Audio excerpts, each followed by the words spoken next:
So this is a 2006 Harman Accentra. I think it's the first generation. A friend of mine has one, and he said, go ahead and buy a used one. Don't be afraid. And so far, this has tested out fine. I had to take it completely apart. It had never been cleaned, and it was a job. It's a very complex stove, but like most things that are complex, once you take them apart and understand how everything works, it's just an assembly of lots of simple things. Still, it was quite a job, mostly because of the labor involved in cleaning it out.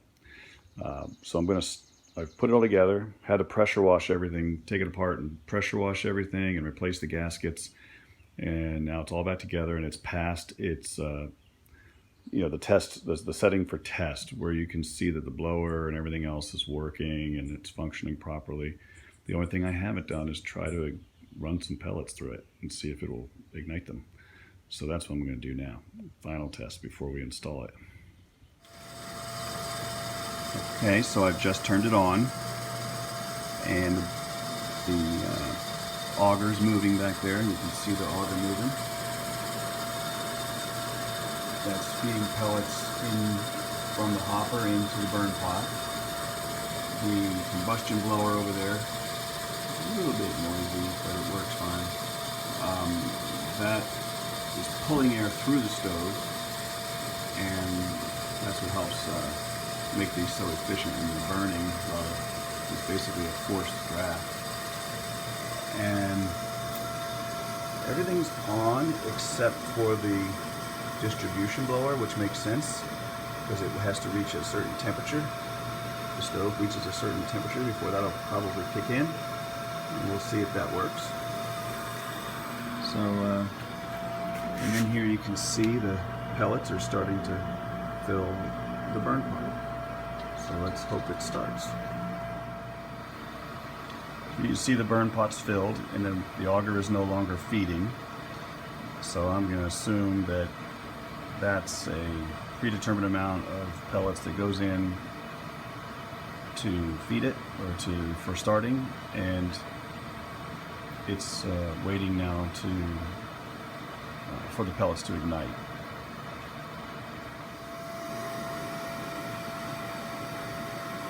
Now the igniter says that it's on.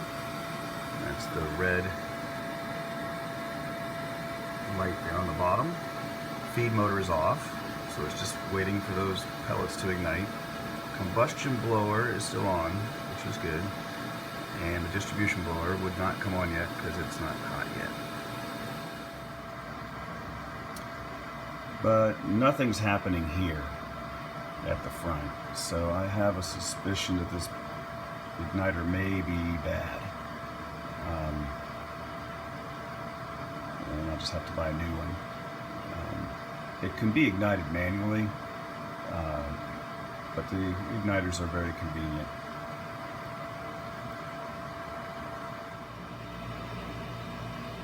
Now the feed motor has started the auger has started to feed more pellets in, and it hasn't ignited yet. So this all looks to be, I wouldn't call it a smart system, as it's got a program that set amount of time to feed in pellets, a set amount of time that it should take to ignite the pellets, and then it starts feeding again. So I think right now the stove thinks it's already ignited, and it's continuing to feed pellets. So I guess I have a igniter problem. Wait a minute. Suddenly, I see smoke. And it's coming out the back of the stove too. Got my garage open. I'm gonna see if this is gonna work. How about that? Good news. Yeah, it's working all right. There goes the initial startup smoke. Now it looks really bad right now, really smoky. But pellet stoves always make a lot of smoke just during the startup, before things actually ignite. Once that flame starts, once it goes from smoking to burning, the smoke will go away. And honestly, I'm not concerned about this because there's a bunch of wasps and stuff that live up here. And I don't think they're going to like this very much.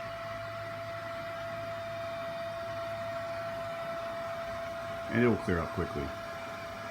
Later today, the exhaust fan is going to turn on upstairs. And there we go. Flames started while I was talking earlier, and you can see already the smoke has started to clear. Well, mostly it's going out the back door over there, but there's now no smoke in there. It's just burning. And you'll see that there's not much smoke coming out of the exhaust area either. Perfect. There you go. That's nice. Cleaned up the glass pretty well. It was horrible. Looked like a lot of the deposits inside the stove were the result of just such a dirty stove and poor pellet quality that it just was all tarred, and it was pretty gross. It wasn't sooty. It was almost kind of like oily from incomplete burning. Probably burning a lot of pine. So now it's going along just right. New gaskets throughout. I've improved the vacuum seal as well, so I think it's the burn is more controlled now.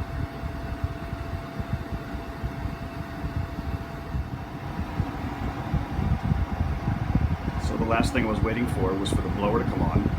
I don't know if you can hear it. It's not very loud. The loudest noise right now is the exhaust blower.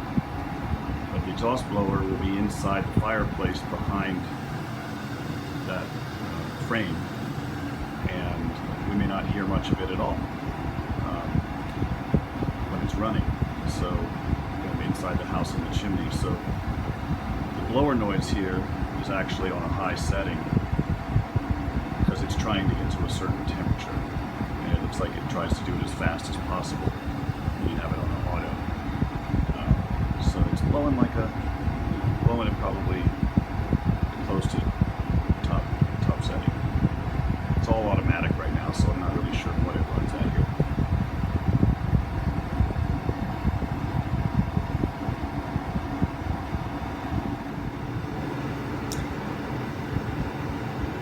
Well, it seems like it's doing just fine.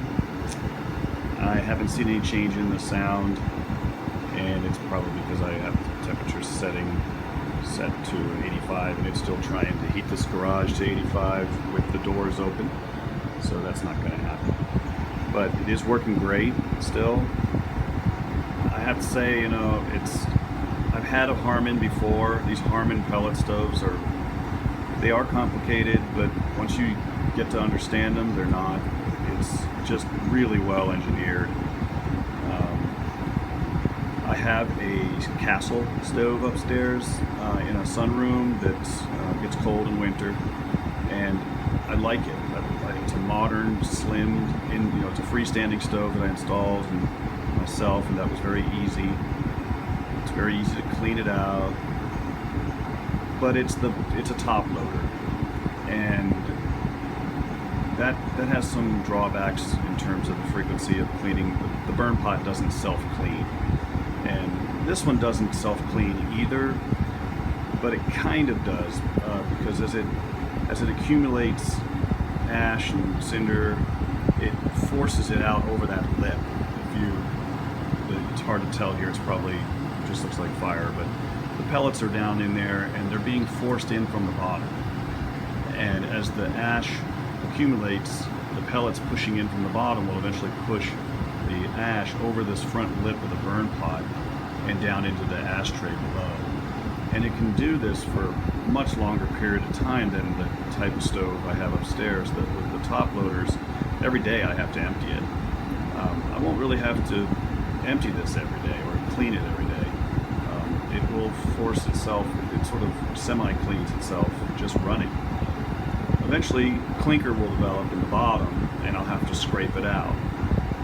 But it's less frequent because way down in the bottom is actually fresh pellets coming in, you don't have the pellets that are burning sitting on the bottom of the pot, because it's always feeding from the bottom. So I've just turned the stove off, and the feed motor is still on, and I imagine it's trying to clear it. Yeah, the light's only on when the auger's turning, so I guess it's trying to force the flame out to the front of the lip, so that it doesn't burn and create more clinker down in the bottom. The distribution blower is on, but not much. It's much quieter now. I barely can feel air. There's a gentle breeze coming out of that